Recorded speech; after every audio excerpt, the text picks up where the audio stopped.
Um bom dia a todos.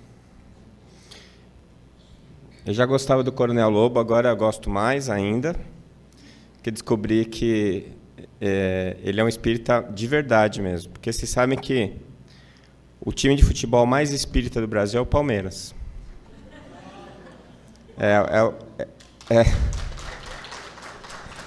As cores são o branco da luz, o verde da esperança. Estamos na segunda divisão exercitando nossa humildade. Nosso atacante é Allan Kardec e nosso back é André Luiz.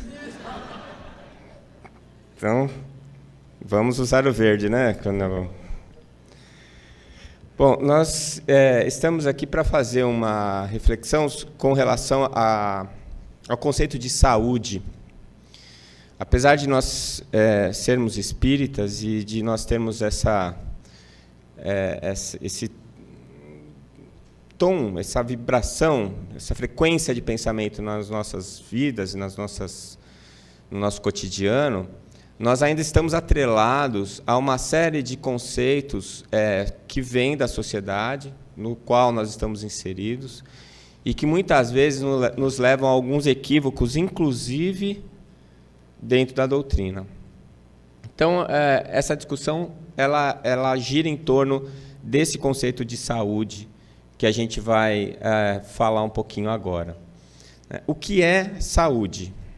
Então, a gente vai utilizar a referência da Organização Mundial de Saúde, e que fala que saúde não é apenas a ausência de doença, mas é o perfeito equilíbrio ou bem-estar biopsicossocial. Então, vejam bem, para a Organização Mundial de Saúde, você estar saudável não significa você não estar doente. Isso já é uma coisa que choca para a maior parte de nós, porque se nós não temos nenhuma doença biológica, nós dizemos que estamos saudáveis. Se você vai num médico e queixa para ele que você está triste e que a tristeza não está melhorando, ele vai falar que você não tem nada, não é? Vai mandar você procurar um psicólogo. Se você não tem nada, por que vai procurar o psicólogo? Não é? Quer dizer, o nosso conceito de saúde ele está absolutamente atrelado à saúde biológica. E nós não nos damos conta, muitas vezes, que a saúde biológica é a consequência daquilo que vai nas nossas mentes, nos nossos corações. A própria Organização Mundial de Saúde fez essa definição em 1948, né? E essa definição, até hoje, não foi alterada. Foi feita uma proposta para acrescentar, além do bem-estar biopsicossocial, o bem-estar ecológico e espiritual. Essa proposta foi votada e ela foi rejeitada. Então, para a Organização Mundial de Saúde, ainda, saúde é o bem-estar biopsicossocial. Muito bom. O que a gente tem que pensar com relação à medicina atual? A gente está preocupado com os aspectos psicológicos e sociais? Quando você vai num médico, você espera que ele te ampare psicologicamente ou que ele te faça perguntas com relação à sua condição social? O médico, quando ele está trabalhando e ele recebe um paciente com uma queixa específica, será que este médico ele pensa no bem-estar psicológico do seu paciente, no bem-estar social? Ele se preocupa com a questão ecológica e espiritual do paciente que ele está procurando? Então, mesmo essa definição, que é tão antiga da Organização Mundial de Saúde, e que nós consideramos incompleta, mesmo essa definição, ela não é levada em consideração pela medicina atual. E quando eu falo medicina, eu não estou falando apenas dos médicos, porque a medicina que existe em uma sociedade é aquela que emana da sociedade. A verdade é que o profissional que trabalha para a sociedade, ele é formado segundo as características que a sociedade lhe impõe. Então, não é apenas a formação do médico, que é uma formação materialista, e que precisa ser modificada, mas a visão da população com relação a esta formação materialista precisa ser modificada. Eu já tive experiência no meu consultório algumas vezes de pacientes que ficam ofendidos ou que se sentem menosprezados quando eu tento tirar uma história espiritual dele, quando eu tento descobrir qual é o sistema de crenças dele, quando eu tento ir um pouco mais fundo no universo que é a vida dele para tentar descobrir o que é que está causando aquela doença e como eu posso intervir de maneira a ajudá-lo a se reequilibrar. Então, na verdade, nós temos, mesmo nessa definição incompleta da Organização Mundial de Saúde, que não leva em consideração as questões ecológicas nem espirituais, nós constatamos que nós não fazemos uma medicina nem que supra o objetivo de saúde que está contido no conceito da Organização Mundial de Saúde. Nós estamos restritos a uma medicina biológica, né, e que se preocupa e se ocupa apenas do seu corpo biológico. Mas, qual seria a base da medicina que nós praticamos? Nós estamos no Brasil, as escolas médicas brasileiras têm uma origem mista, uma boa parte das escolas de medicina nasceram da escola italiana, em São Paulo principalmente, com Bovério e outros que vieram da Europa para ensinar medicina no Brasil. A gente tem uma boa parte das escolas que tem origem francesa e a origem americana, mais recentemente, a influência da escola americana de medicina. Todas essas escolas são ocidentais, e todas as escolas ocidentais, elas partem do modelo hipocrático. A escola de Kos, a ilha de Kos, na Grécia, que abrigava a escola de medicina liderada por Hipócrates. Hipócrates, que era médico e filósofo, amigo de Sócrates, e cujo diferencial das escolas de medicina da época era ele levar em consideração os aspectos filosóficos na sua profissão. Ele discutia os aspectos de saúde com Sócrates e Sócrates discutia os aspectos de saúde com Hipócrates. E eles estavam tão à frente do seu tempo e pensando uma medicina tão mais completa que quando Hipócrates desencarna, nenhum dos seus discípulos teve condição de continuar o trabalho que ele desenvolveu até então, fazendo com que a medicina entrasse num período de trevas, de ostracismo, de uma medicina chamada medicina galênica, que se pautava em bases falsas e que preconizava o sangramento, a sangria, a sanguessuga, os vomitórios, para retirar os fluidos malsãos do corpo dos pacientes. Então, é um período da medicina extremamente curioso, porque foi a única época em que a civilização ocidental, os ricos morriam mais e mais rápido que os pobres, porque os ricos podiam pagar os médicos, né? Então, você tinha dinheiro, você podia pagar um médico, ele chegava lá, já de cara, já te prescrevia uma sangria. Se não melhorava, dava outra, e outra, e outra. E os vomitórios.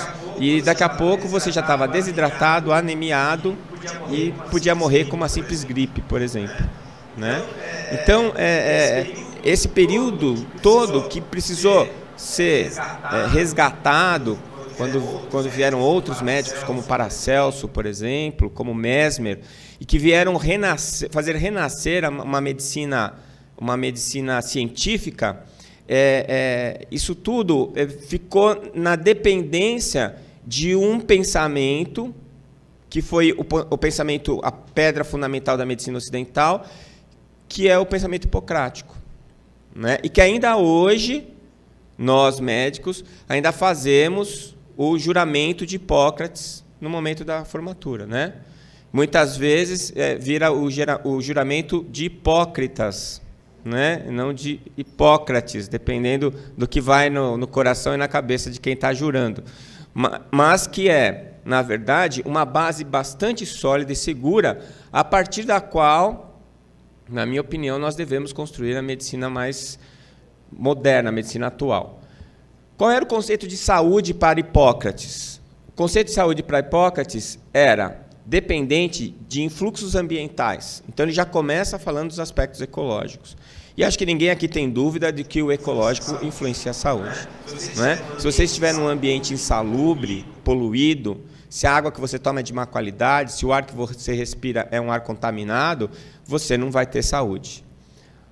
O modo de vida, e aí entre os aspectos sociais, também acho que vocês vão concordar comigo, já é muito claro para os médicos, de uma maneira geral, que existem sociedades que são mais expostas a determinados tipos de doença por causa dos seus hábitos, né? Então, um exemplo clássico é a menor incidência de câncer de colo uterino nas mulheres judias. Por quê? Porque os homens, os judeus, fazem a circuncisão ao nascimento.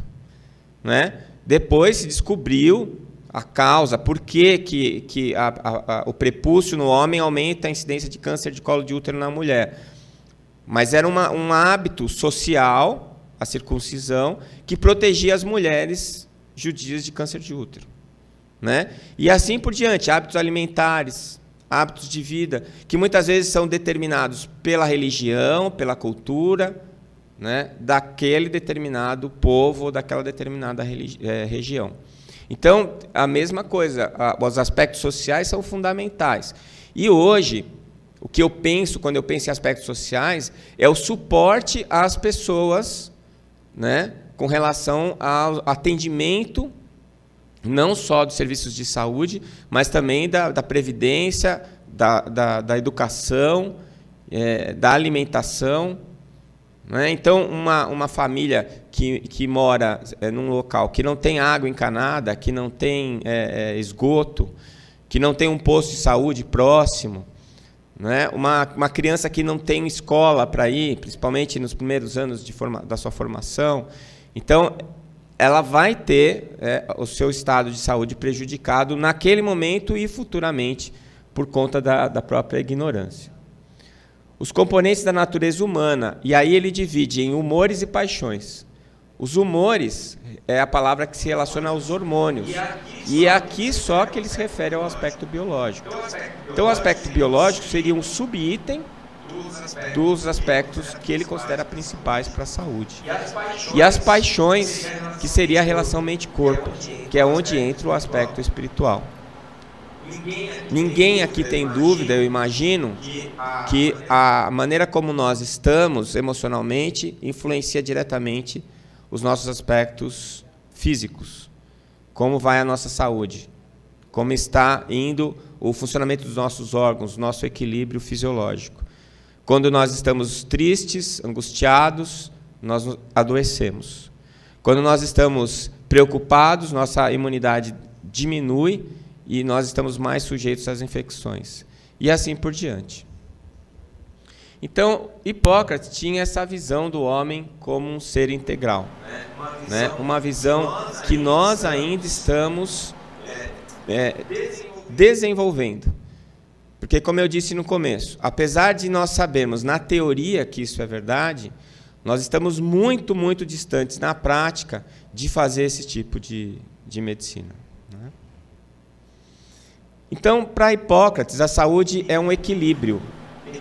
Equilíbrio, ou como nós dizemos em fisiologia, homeostase. A palavra homeostase significa equilíbrio, mas é um equilíbrio, homeo é o mesmo, estasis parado, o mesmo parado. A impressão que a palavra dá é que é uma coisa extremamente estática, mas a homeostase é extremamente dinâmica. Nós precisamos mudar todos os dias para continuarmos os mesmos.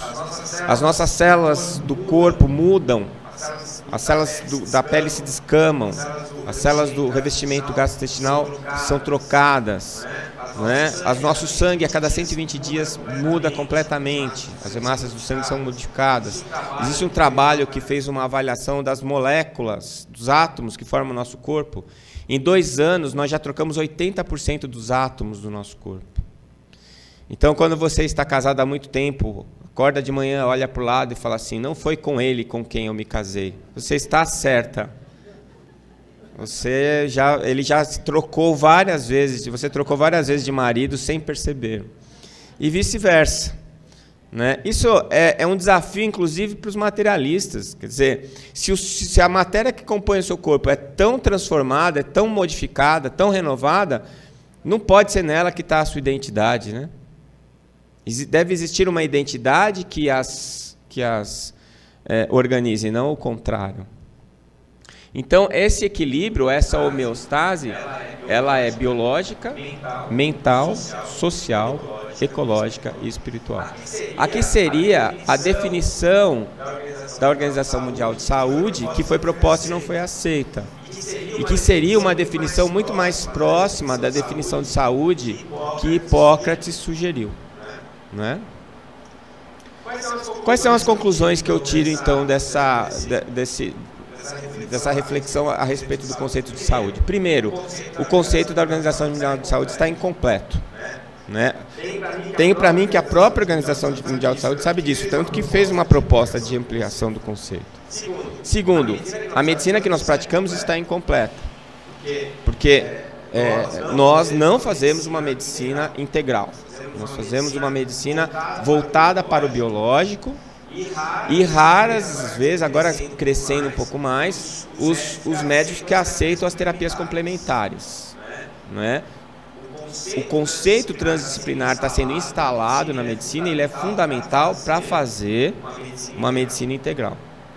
Então, a medicina integral é aquela que vai relacionando vários profissionais de saúde que vão agir sobre as várias facetas que constituem o ser humano.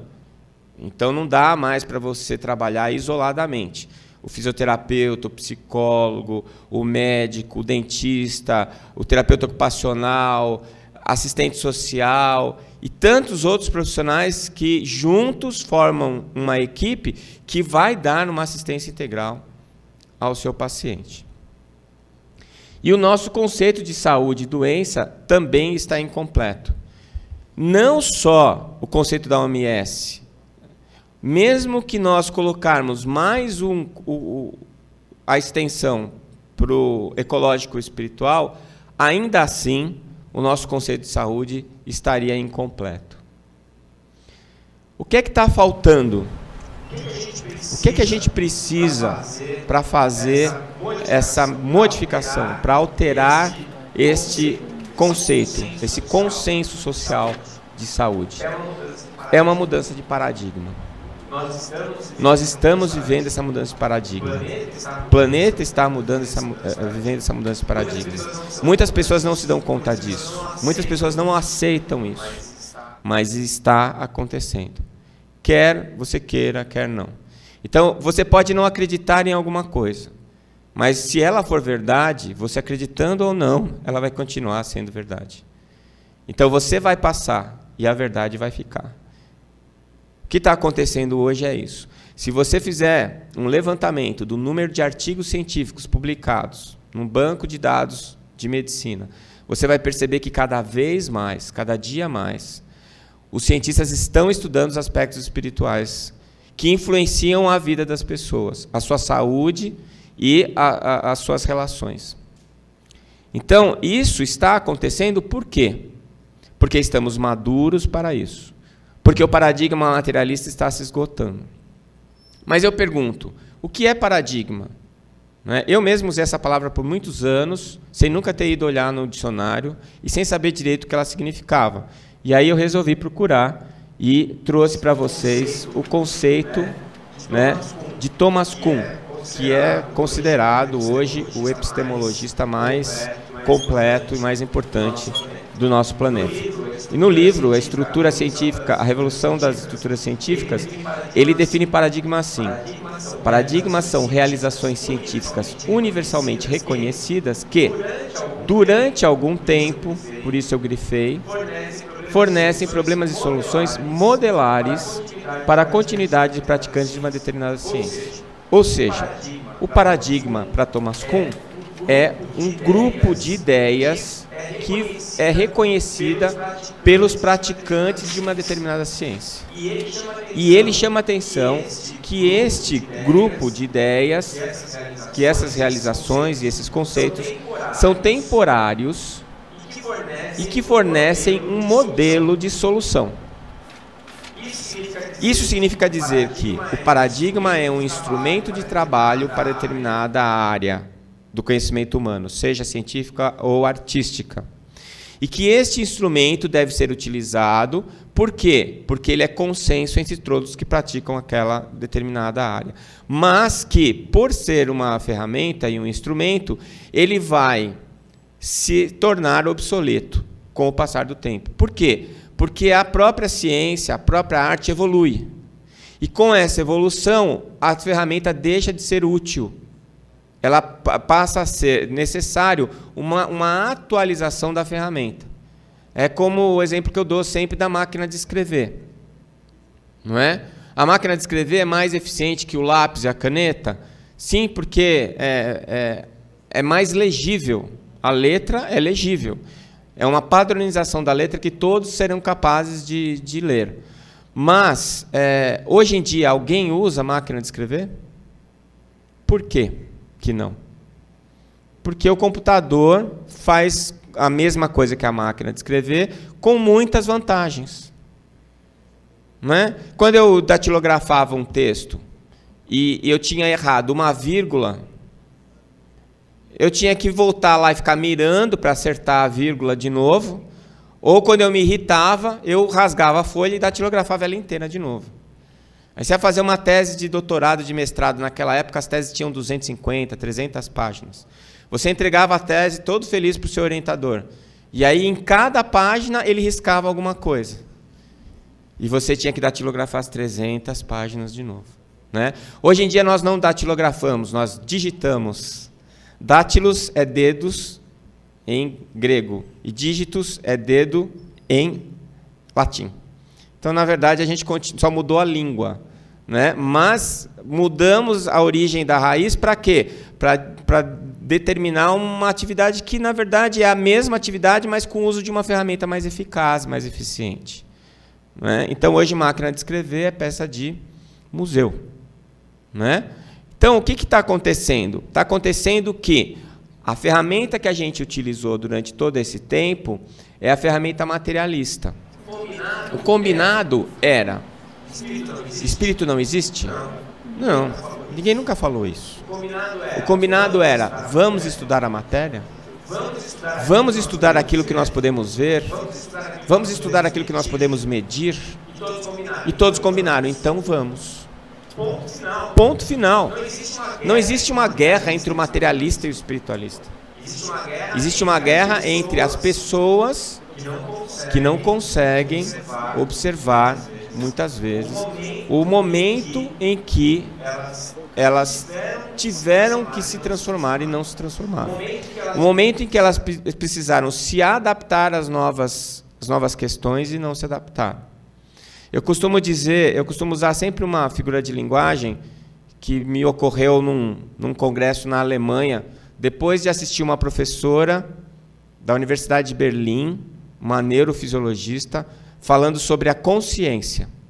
E ela falando sobre os circuitos neuronais, e ela chega à conclusão que a consciência não existe. E depois, na pergunta, na discussão na mesa redonda, eu perguntei para ela qual consciência tinha chegado à conclusão que consciência não existe. Ou se não existia consciência, quem tinha concluído isso? Existem algumas frases que são natimortos, né? São frases incongruentes. Por exemplo, a verdade não existe. Vamos analisar essa frase. Se ela for mentira, a verdade existe. E se ela for verdade, a verdade existe. Não é? Então, é a mesma coisa. Mas o que eu acho que acontece, e o que eu falei para a professora lá na época, a vantagem da gente ser brasileiro, de não ter nenhum poder, de não ter nenhuma posição, é que a gente pode falar o que a gente quiser. Né? O máximo que acontece é ninguém convidar a gente de novo para voltar. Eu falei para ela, professora, um dia na sua vida, a senhora escolheu a fisiologia. E a senhora chegou de frente do prédio da fisiologia. E a senhora observou que o prédio era pintado de branco, que as janelas eram azuis, que tinha um jardim frondoso na frente. A senhora gostou da história e entrou nesse prédio. Quando a senhora entrou na entrada do prédio, a senhora percebeu que existiam várias portas. E uma das portas estava escrito neurofisiologia. E a senhora se apaixonou por aquela porta. Por algum motivo, a senhora se sentiu atraída por aquela porta. Entrou naquela porta. E, ao entrar, se deu dentro de um quarto. E esse quarto tinha muitos armários. E um dos armários dizia assim, neurofisiologia das sinapses. E a senhora se interessou por aquele armário e abriu o armário. Quando abriu o armário, viu que existiam várias gavetas. E uma das gavetas falava sobre os circuitos neuronais do giro do cíngulo e do sistema límbico. E a senhora abriu aquela gaveta e passou a estudar aquela gaveta. Passou a fazer perguntas e encontrar respostas. E se passaram 30, 40 anos, e alguém lhe pergunta, qual é a cor do prédio? E a senhora fala, é branco com janelas azuis. E a senhora não sabe que o prédio já foi pintado. As janelas já não são mais azuis. Se a senhora parar e fechar a gaveta, vai ver que o armário já foi reformado. E que existem outras gavetas. E que naquele quarto que a senhora entrou, já existem outros armários. E que existem outras portas e outros quartos dentro dessa casa. Quando o cientista se aprofunda demais em um determinado estudo, ele perde a visão panorâmica. E o conjunto de conhecimento que foi angariado durante muitos anos, ele muda o panorama geral. Isso aconteceu com Bruce Lipton. Quem já leu o livro Biologia da Crença sabe disso. Ele estudava células clonadas. E ele passou tantos anos da vida dele fazendo isso, até que um belo dia ele teve uma crise existencial e decidiu largar o laboratório. E saiu de lá. E foi ajudar uma banda de rock. E saiu viajando o mundo, ajudando a construir o palco para uma banda de rock. E num dia em que a banda estava tocando, ele estava sentado no backstage, ele pensou, o que eu estou fazendo aqui? Eu fiz faculdade de biologia, estudei minha vida toda, fiz pesquisa, por que eu vim parar aqui? Aí ele resolveu voltar para a biologia, só que ele não tinha mais a vaga que ele tinha na universidade, mas convidaram ele para dar aula de biologia para uma faculdade de medicina. E quando ele foi se preparar para as aulas de biologia, ele deu de cara com uma biologia completamente nova, que não era a biologia que ele tinha estudado, que não tinha mais nada a ver com os conceitos básicos que levaram ele até aquele laboratório. E ele vem e dá a notícia, a biologia mudou. Os conceitos que nós tínhamos há 30, 40 anos atrás não se sustentam mais. E ele escreve uma obra-prima, que é esse livro, A Biologia da Crença. Então, muitas vezes, nós que não somos especialistas, temos uma visão muito mais real do status daquela ciência do que quem está mergulhado nela. E quem está mergulhado hoje na pesquisa mais detalhada são pessoas que chegaram lá pelo paradigma materialista. É muito pedirmos a elas que tenham uma visão panorâmica. Mas quem está chegando no prédio, os novos, vão chegar com outra visão. E quando eles forem argumentar com aqueles que estão lá estudando a gaveta, eles vão dizer, mas o senhor não sabe que o prédio não é mais branco, foi pintado de amarelo? O senhor já não sabe que as janelas foram trocadas por janelas de vidro e elas não têm mais cores? O senhor não sabe que esse armário está sendo reformado e que nós não estamos mais precisando de gavetas, porque o conhecimento está sendo acumulado em compartimentos únicos?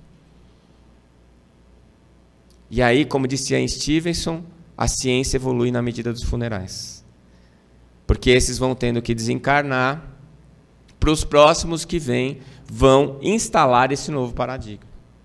Então, o paradigma materialista, que ainda é o paradigma em execução na biologia, está em transição, ele reduz a pessoa ao seu corpo biológico. O homem é uma máquina. E o médico é o mecânico, consertador da máquina. O pior do que o médico achar que ele conserta a máquina é o paciente querer que ele conserte. Você vai trocar a sua válvula do coração, não dá para fazer igual você troca a válvula do carro. Não dá para você deixar o seu coração lá, pegar um sobressalente e depois voltar para pegar o novo. Não é? Você é que tem a doença. Não existem doenças, existem doentes. E o médico não pode tratar uma coisa que não existe, que é a doença. Ele só pode tratar e ajudar o que existe, que é o doente. Não é? Então, o materialismo ignora essa transdimensionalidade do ser. Não é que ele diz que não existe, ele não considera. É diferente. Não é? A cura não é atributo do médico.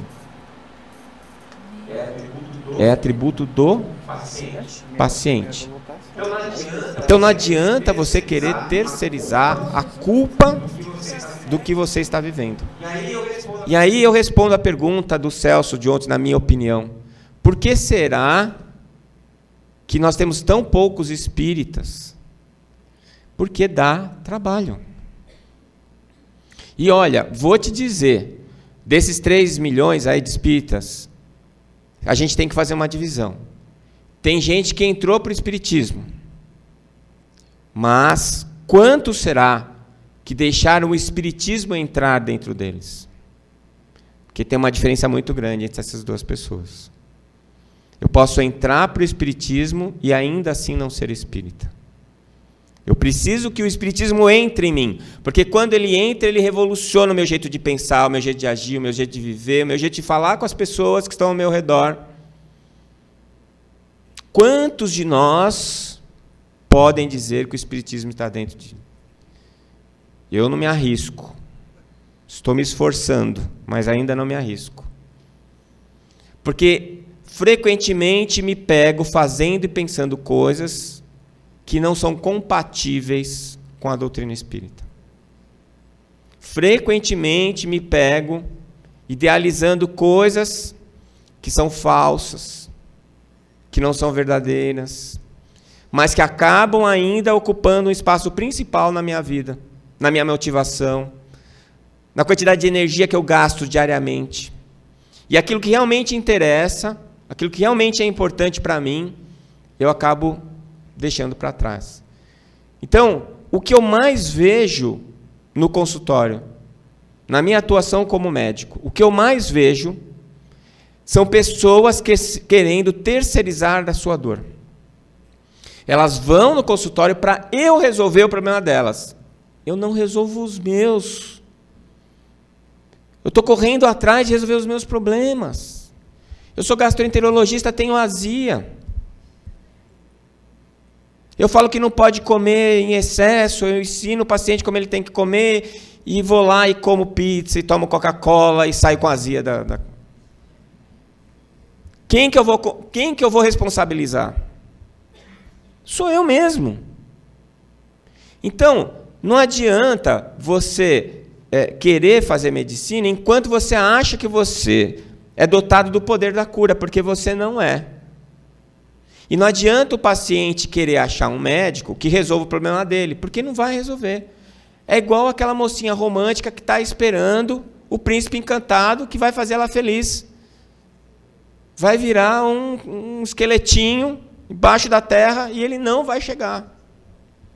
Não vai chegar. E se chegar, é o que eu falo sempre. Beijar o sapo, virar príncipe, é coisa de fábula. Mas beijar o príncipe e ele virar um sapo é rotina.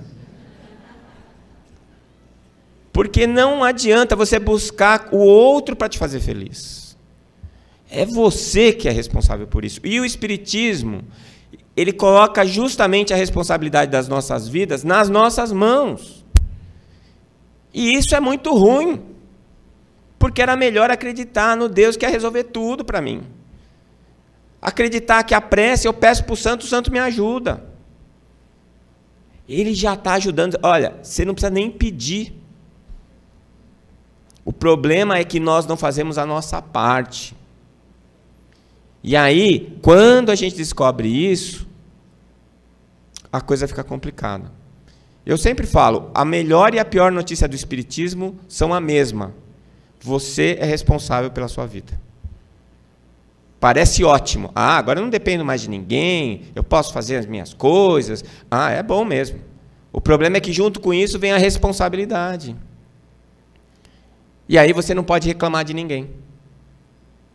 Tem uma paciente que entrou outro dia e falou assim, doutor, faz 5 anos que eu tenho um problema, nenhum médico resolve. Medicina não serve para nada, eu já estou assim, não penso mais nem nisso, eu já estou tentando conviver com a minha vida, porque não tem médico que preste. Você vê como eu estou ficando cara de pau. Eu falei para ela, eu vou falar uma coisa que a senhora não vai gostar. A culpa não é dos médicos, a culpa é sua. Será que desses 5 anos a senhora não encontrou um médico bom? Ou será que a senhora é que é uma paciente ruim? Não vai voltar mais, né? Mas eu disse para ela a verdade. Não é? Quando você acha que todo mundo é chato, põe a mão na consciência, meu amigo. O chato é você. Todo mundo é injusto.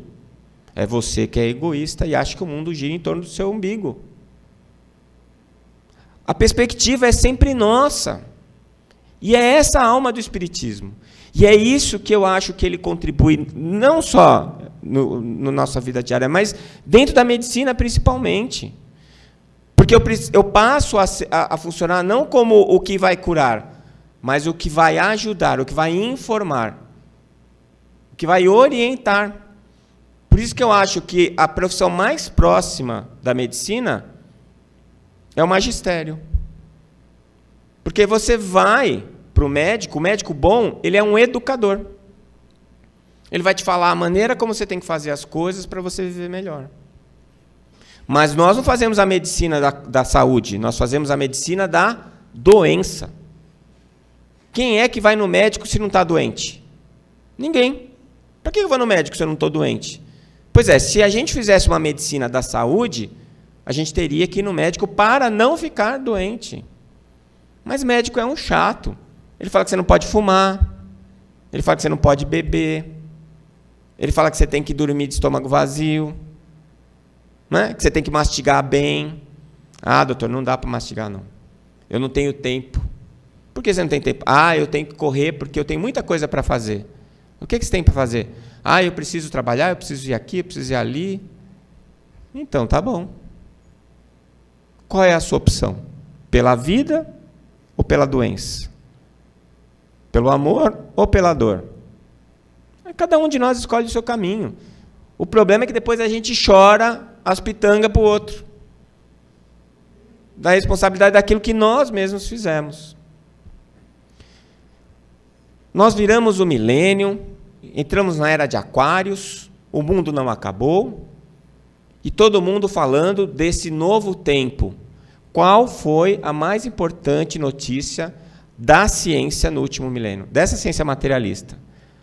As respostas que ela não deu, as descobertas que ela não fez. Vocês já ouviram falar de uma expressão chamada silêncio ensurdecedor? Sabe quando você está num lugar que não tem nenhum barulho, que o seu ouvido fica vendo pi? Sabe como é que é? Pois é.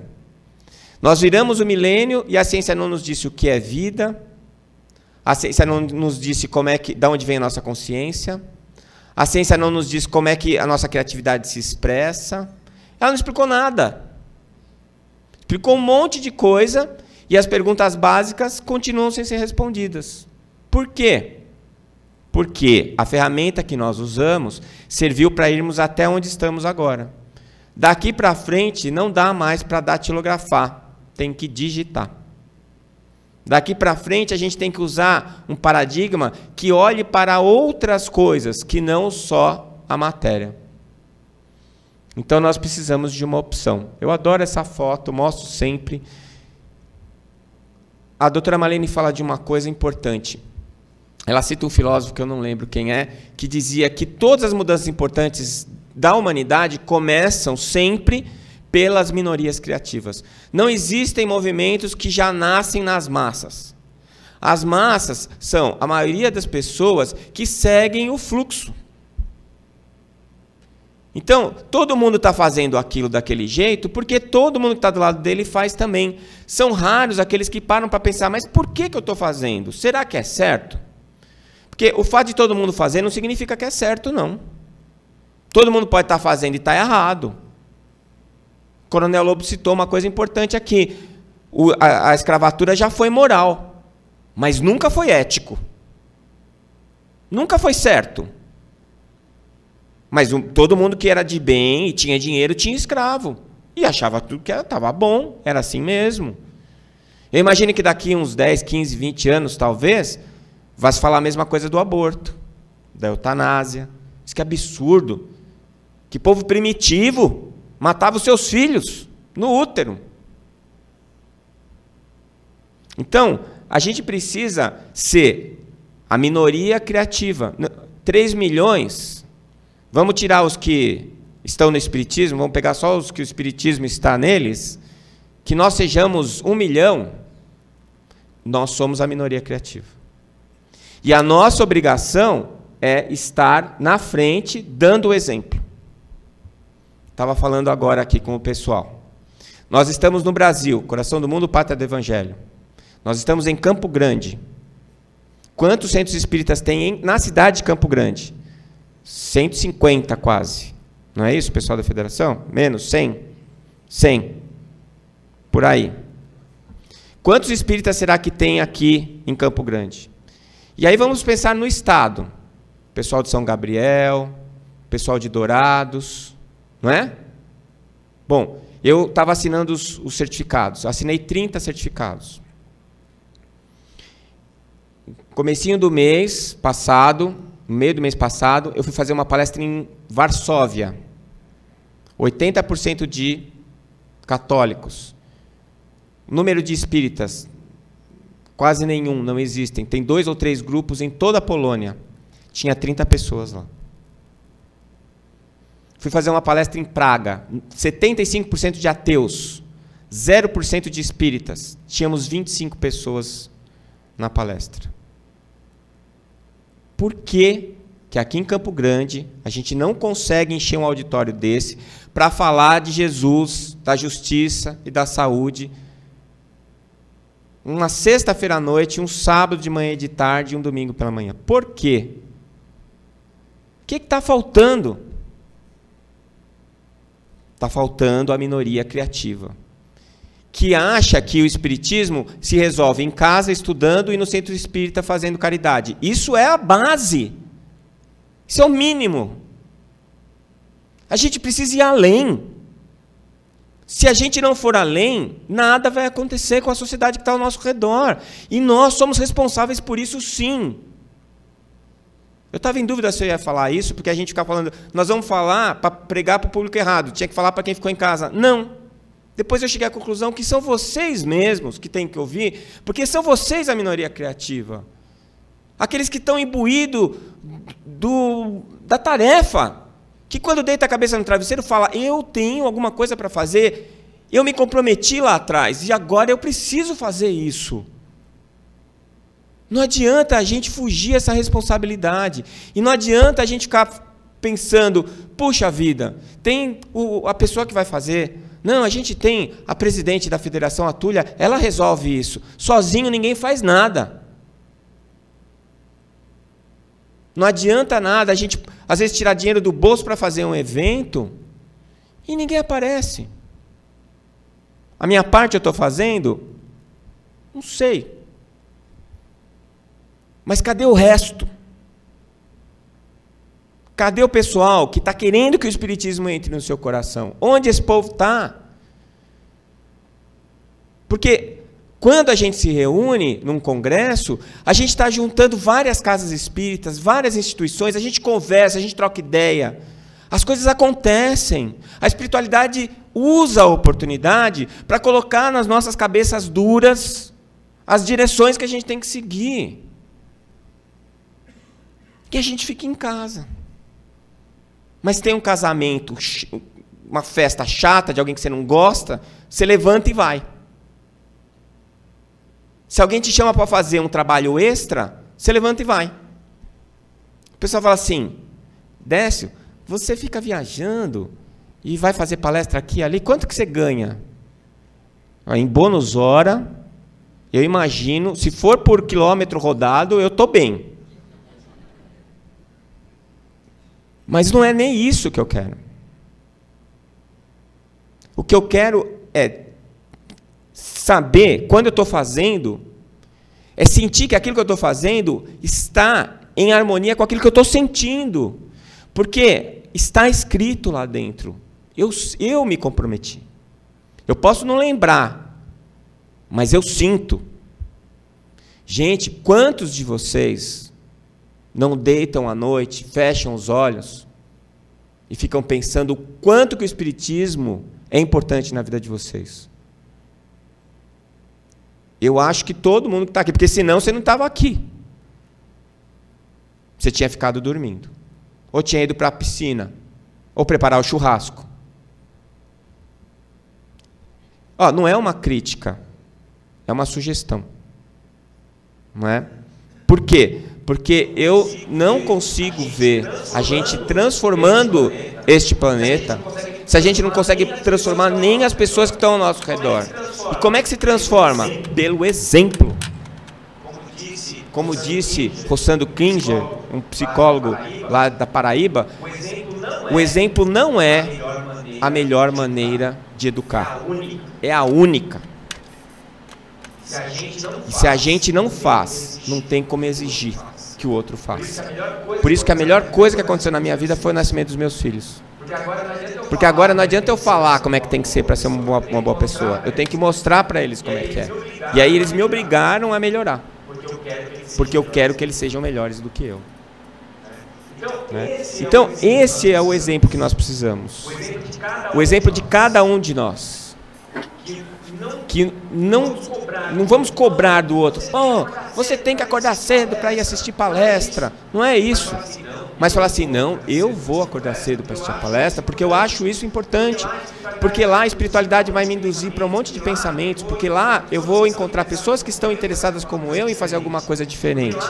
Porque lá eu vou encontrar o pessoal daquele centro, e nós juntos vamos construir alguma coisa maior, mais forte e mais importante do que a que nós já temos.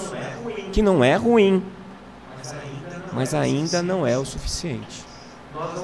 Nós não queremos que todos virem espíritas, mas nós queremos que todos encontrem o caminho da verdade, o caminho do amor, a saúde espiritual. Essa é a mudança de paradigma do materialista que não rejeita o espírito, mas apenas o ignora, para o paradigma espiritualista, onde o ser humano é mais do que o seu corpo biológico, visão integral, introduz questões filosóficas morais como fatores de saúde ou doença. Já tem um pessoal em São Paulo que fundou a filosofia clínica. Eu acho lindo isso, acho que tem tudo a ver. Você discutir os aspectos filosóficos e a partir dessa discussão você encontrar o seu equilíbrio. Isso é conceito de saúde espiritual. Esse é um conceito de saúde mais completo. Mas quantas vezes eu ouvi isso? Mas você fala isso, mas e Chico Xavier? Chico Xavier teve um monte de doença. Pessoa mais saudável que eu tenho notícia. Depois de Jesus, o cara mais saudável que eu tenho notícia é o Chico Xavier. Porque a doença biológica significa um ser doente? Se você é atropelado e quebra uma perna, você é doente? Se você está gripado porque estava triste, porque uma pessoa que você gosta te tratou mal, ou porque você teve um descontrole e brigou com alguém, e aí você adoece, isso é falta de saúde? Não necessariamente. O foco central da atenção é a pessoa e não a doença. Isso é uma mudança radical e fundamental. E reformula o conceito de cura. A doença biológica pode ser a cura para o espírito. Quantos e quantos indivíduos que a gente vê que morrem curados? Vou, com a permissão aqui, da Túlia que não está aqui, eu vou citar o exemplo do Dr. Flávio. A última vez que nós conversamos, ele falou, essa doença foi uma das melhores coisas que aconteceu na minha vida. Me ensinou um monte de coisas que eu ainda precisava aprender. Isso é morrer curado. Esse é o significado da doença. Não é o significado da saúde. A saúde vai além da doença biológica. Porque a doença biológica, ela passa a ser, pela visão espiritualista, não um entrave, não um problema, mas uma solução. Ou pelo menos a indução para a condução de uma nova solução para as nossas vidas. Essa visão integral que nós não temos, que desfragmenta o paciente, porque hoje é assim, o paciente vai esquartejado. Você está com dor no joelho, você vai no ortopedista? Mas no ortopedista de joelho. Se a dor for nas costas, vai no ortopedista da coluna. Se você tem um problema gastrointestinal, você vai num gastro, mas se for no intestino, você vai no procto. E assim vai indo, e você vai ficando um pedaço de você em cada canto.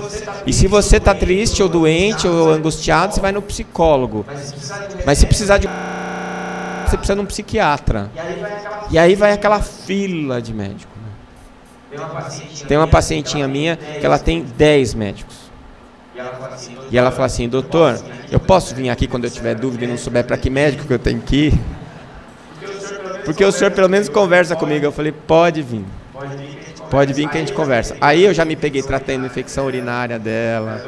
Aí eu dou remédio para o estômago, para dor de cabeça. Até o encravada dela eu já tratei. Eu sou médico, não dá para resolver? Dá, se eu tiver dúvida aí eu chamo o colega. Mas eu estou ali para orientar ela. É o efeito pedagógico.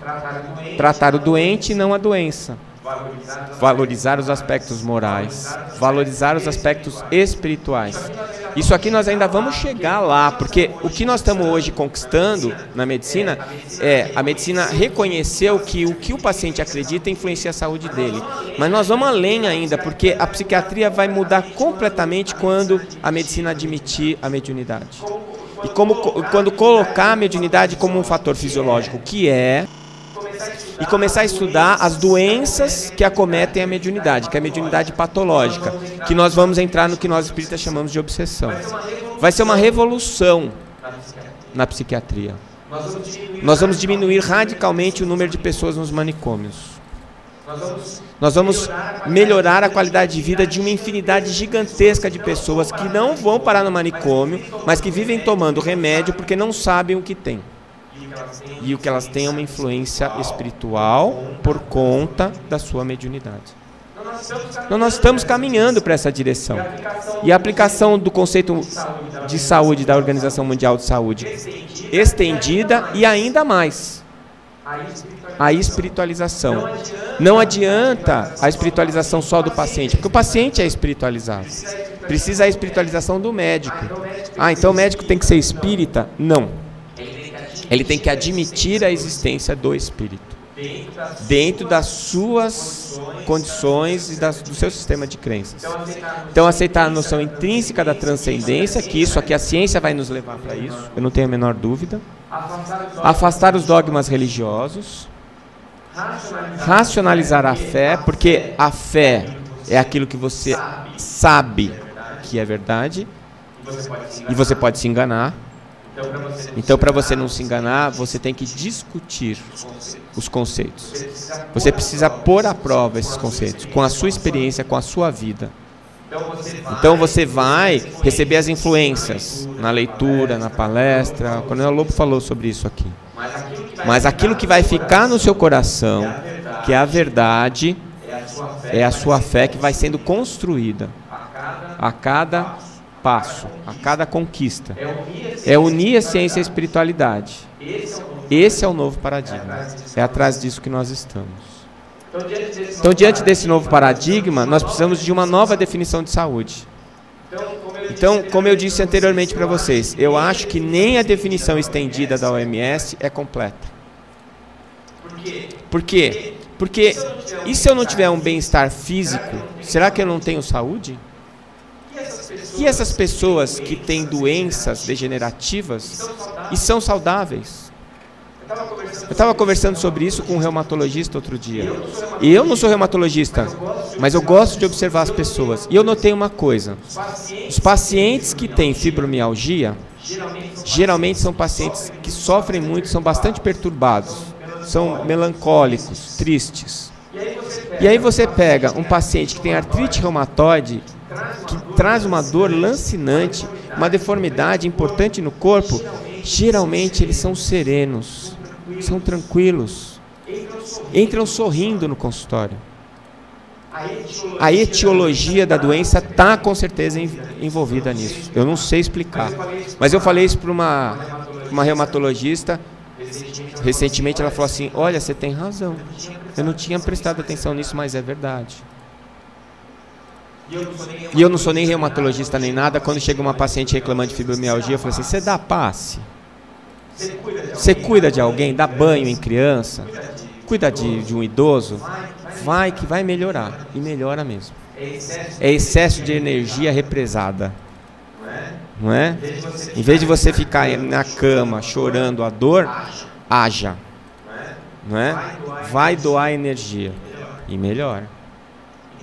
Então, esse é um conceito mais amplo de saúde, em que a doença não é mais, a doença biológica não é mais a ausência de saúde, mas um fator que está gerando a sua saúde. Então, qual seria um novo conceito?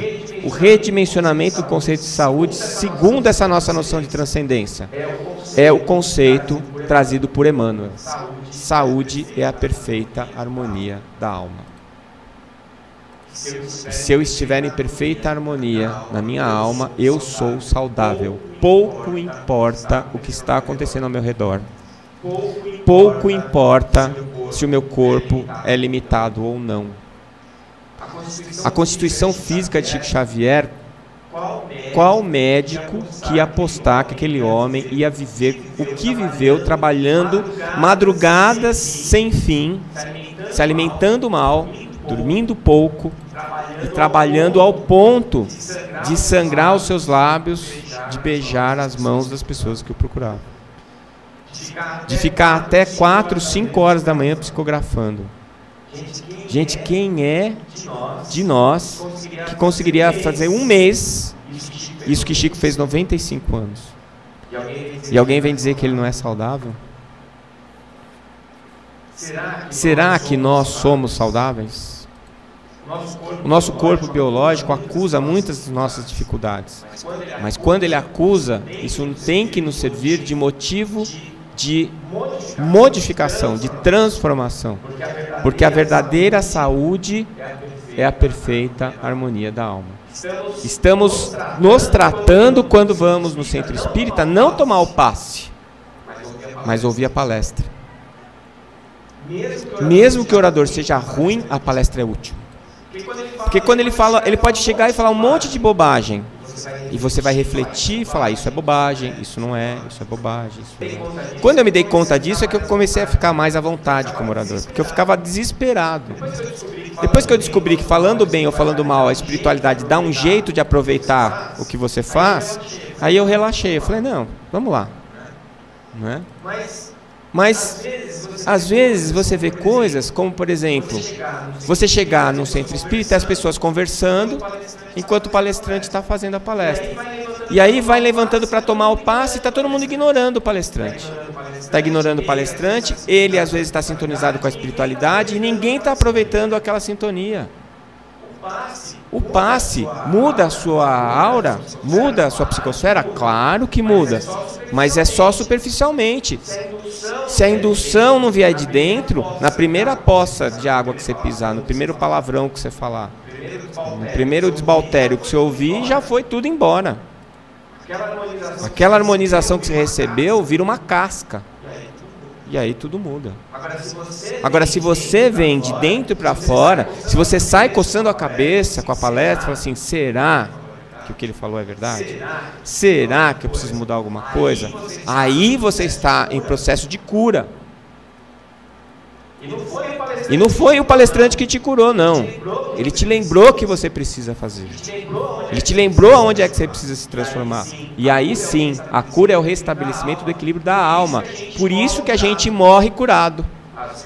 Às vezes. Por isso que a doença, ela pode te levar à morte do corpo biológico. Mas afinal de contas, o que é eterno? É o teu corpo biológico ou a tua alma? Em que você tem que investir? É no corpo ou na alma? Então, se você usa o corpo para morrer, para aprender alguma coisa que vai curar a sua alma, qual é a vantagem? Ou qual é a desvantagem, melhor dizendo? Ao contrário, boa parte do motivo pelo qual você tem um corpo biológico hoje é para drenar as suas más tendências e para fazer com que você experimente, através da dor, um redirecionamento da tua vida, da tua maneira de pensar e principalmente da tua maneira de agir, que eu acho que é onde nós estamos como espíritas. Eu, pelo menos, me vejo assim. Eu já mudei a minha maneira de pensar. Eu sei disso, eu percebo isso. Mas eu ainda não consegui mudar a minha maneira de agir. Está sendo mais difícil do que mudar a maneira de pensar. Como disse Voltaire, né, é o 1% de inspiração, já foi. Agora os 99% de transpiração é que está difícil. Mas é a hora que eu preciso dos 2 P's. Persistência, paciência. Porque só assim eu vou conseguir me transformar. Parar de jogar para o outro, assumir a responsabilidade da minha vida e tentar me transformar.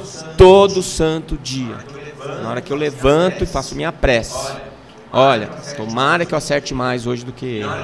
E na hora que eu vou deitar, obrigado pelas oportunidades que me deu. E é cada diazinho.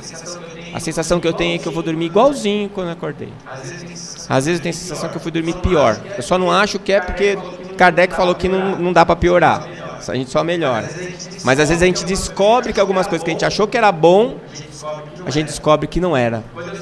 Quando eu saí de Santos para vir para cá, para Campo Grande, eu descobri isso. Eu me achava o espírita. Eu achava que eu tinha resolvido um monte de problema na minha vida. A minha vaidade. Eu achava que eu não era mais tão vaidoso. Aí eu saí de lá de Santos, vim para cá. Minha vida virou do avesso, né? Cheguei aqui desempregado. Nossa, eu descobri que eu estava longe do que eu achava que eu era. Então, eu acho que é todo dia a gente tem que fazer esse processo de cura. E somos nós que fazemos isso. É preciso levantar os olhos além do horizonte estreito de uma única encarnação para a gente poder perceber que a doença física pode ser o caminho da cura. Agora eu pergunto para vocês. Eu sei que tem gente que não vai gostar do que eu vou falar aqui. Mas um centro espírita que tenha reuniões de cura. Quem é que frequenta essas reuniões? Quais são as pessoas que vão procurar um centro espírita para uma cura? E o grupo que faz o trabalho está visando que cura? Será que eu estou sendo muito rígido? Ou será que a gente só vai no centro espírita para a cura quando a medicina física não deu certo? E em vez da gente ir para curar a alma, a gente vai lá procurar uma cura milagrosa do corpo físico. O que é centro bom que faz cura? É o centro que reforma e consegue fazer verdadeiros espíritos, verdadeiros cristãos? Ou é aquele que faz a dor sumir, faz o câncer desaparecer? Gente, o que é que nós estamos indo fazer no centro espírita quando a gente vai buscar cura? Se a gente vai buscar cura do corpo, a gente está fazendo o mesmo erro que a medicina está fazendo. Porque, volto a insistir, é a sociedade que dita o que é que ela quer. Então você não vai lá para aprender a palavra de Jesus. Você não vai lá para entender como é que funcionam as leis naturais e para entender por que você está doente. Você vai lá porque você quer se livrar da doença, não importa a causa. Você está negando a você mesmo a oportunidade de reforma. Não estou falando que eu sou contra. Eu estou falando que não tem centro espírita que só faz isso. Gente, é o Evangelho que transforma. É a palavra de Jesus. Não adianta ficar lá querendo fazer milagre. Não existe milagre. Se eu tiver que ser operado, eu prefiro que um cirurgião me opere, que estudou a vida inteira. Agora, se eu quiser uma reforma íntima, uma cirurgia profunda, eu vou buscar no livro, é na conversa edificante, é na palestra do meu irmão, é na convivência com outras pessoas que estão passando por problemas às vezes mais sérios que os meus e estão vivendo mais felizes do que eu. É a convivência fraterna. Isso é a única cirurgia que cura. É a cirurgia da alma, é a reforma íntima. Será, gente, que nós estamos fazendo isso? Será que nós estamos no lugar certo? Será que os centros espíritas estão voltados para aquilo que Jesus nos designou? Gente, não tem mais chance. Ele veio há 2000 anos.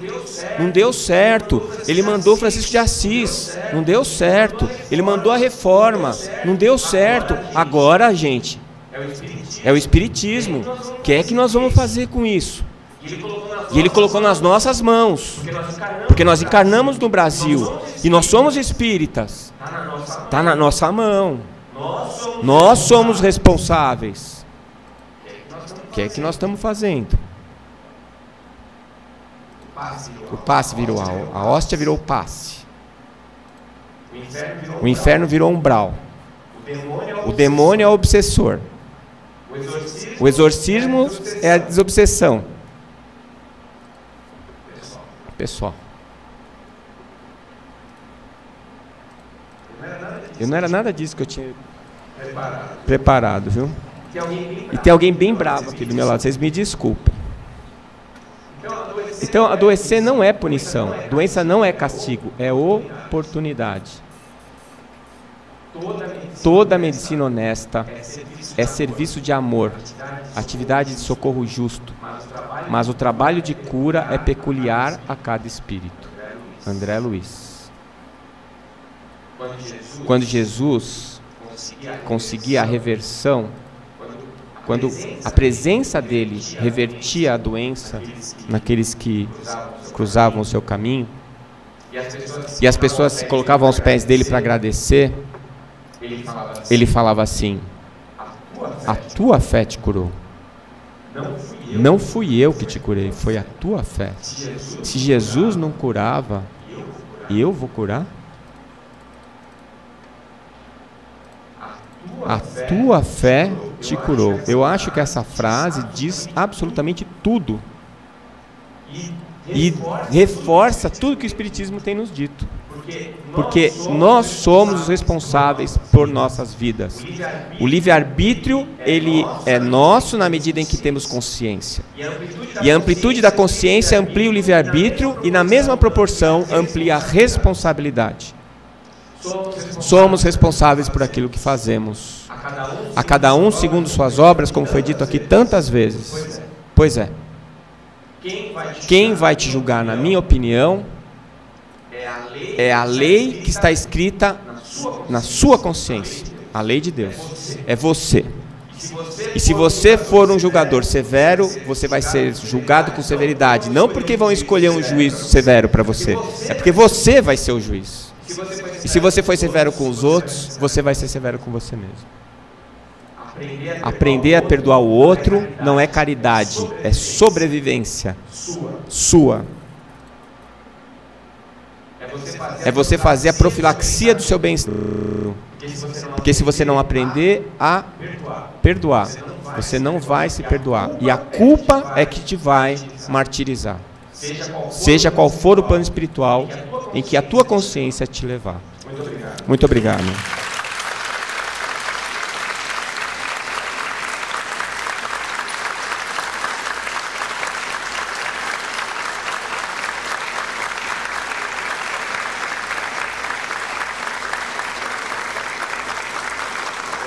Eu queria agradecer e queria quebrar o protocolo um minutinho para dizer o seguinte: eu comecei falando, num determinado momento eu falei sobre a dificuldade da gente fazer um congresso e trazer as pessoas para o congresso, né? E a gente tem aqui entre nós uma pessoa que é um desbravador, né? Dentro das minorias criativas é um dos que está na ponta dessa minoria criativa, fazendo com que as coisas aconteçam. A gente estava fazendo um balanço, né? Esse terceiro Conjurame, ele conseguiu confraternizar todas as instituições espíritas do Mato Grosso do Sul. Ou eu estou errado? Federação Espírita está aqui, a Cruzada dos Militares Espíritas está aqui, a AGE, a AME, o Instituto de Cultura, a Fundação Chico Xavier, não é? Então, nós estamos num congraçamento que só tende a reforçar essa minha ideia, acho que por isso que eu falei isso, de que nós precisamos aumentar o número de eventos, de encontros dos espíritas do Mato Grosso do Sul. Né? E eu queria pedir um favor, que os representantes dessas instituições subissem aqui no palco um minutinho. Coronel Lobo, o Irabeni, o seu Carlos, o seu Edebrando da Abrame, o professor Lande do Instituto de Cultura, a Cláudia da Federação. E eu queria aqui, junto com essas pessoas que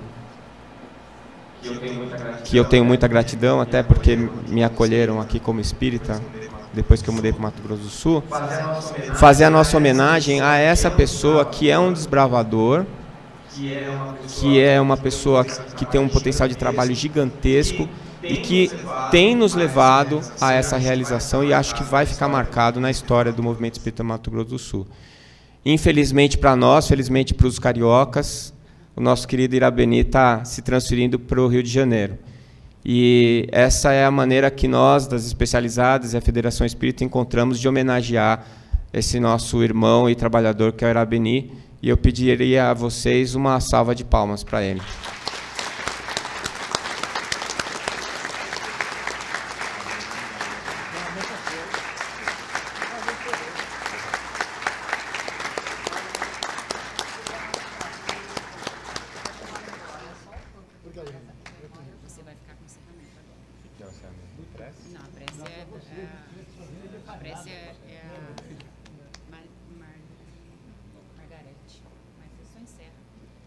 Como é que eu faço isso? Só falo para encerrar. Vocês vão pagar pecado hoje, eu não saio mais daqui, né? O Coronel Lobo deu a vaga aqui, eu peguei e não saio mais, Coronel Lobo. Bom, eu estou aqui então agora para a gente agradecer muito pela oportunidade que nós tivemos aqui de estarmos juntos e fazer o encerramento desse terceiro Conjurame. De todos os nossos eventos, eu acho que esse foi muito significativo por conta dessa comunhão das especializadas e da Federação Espírita, e que eu imagino que vá crescer.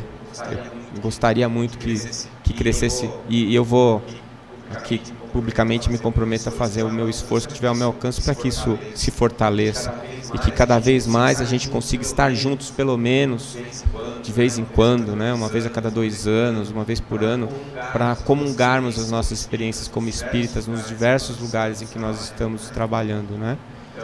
Então, agradecido pela oportunidade que o Irabeni deu para a gente. Vocês não se iludam, a gente está aqui por causa dele, ele que faz a coisa acontecer. E eu declaro encerrado o nosso congresso desse ano. Muito obrigado.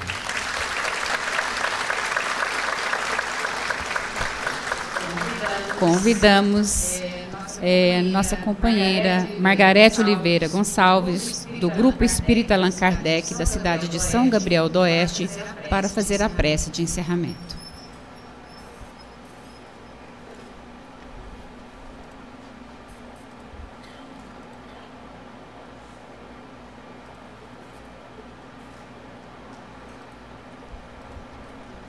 Vamos então agradecer a Deus, Senhor da vida, Deus de amor e de bondade. É com imensa alegria em nossos corações que vos agradecemos, Senhor, por esses instantes valiosos para os nossos espíritos de estudo, de aprendizado. Desde sexta-feira estamos com os nossos corações felizes, as nossas mentes procurando apreender tantos ensinamentos valiosos. Por isso, Senhor querido, nós os agradecemos com os nossos corações harmonizados depois de tantas bênçãos recebidas. Que possamos, Senhor Jesus, reter em nós para estarmos dividindo com os nossos amigos, com os nossos familiares, onde estivermos, esses ensinamentos que conseguimos aprender nestes dias. Que a sua luz e o seu amor possa continuar a iluminar a cada um desses nossos irmãos que trabalharam para fazer esse evento acontecer.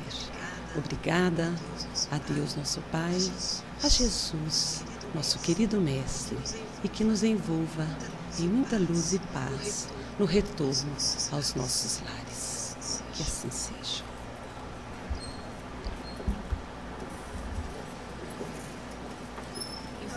Informamos aos congressistas que desejarem os seus certificados, eles estarão sendo entregues, né, pela secretária aqui na frente.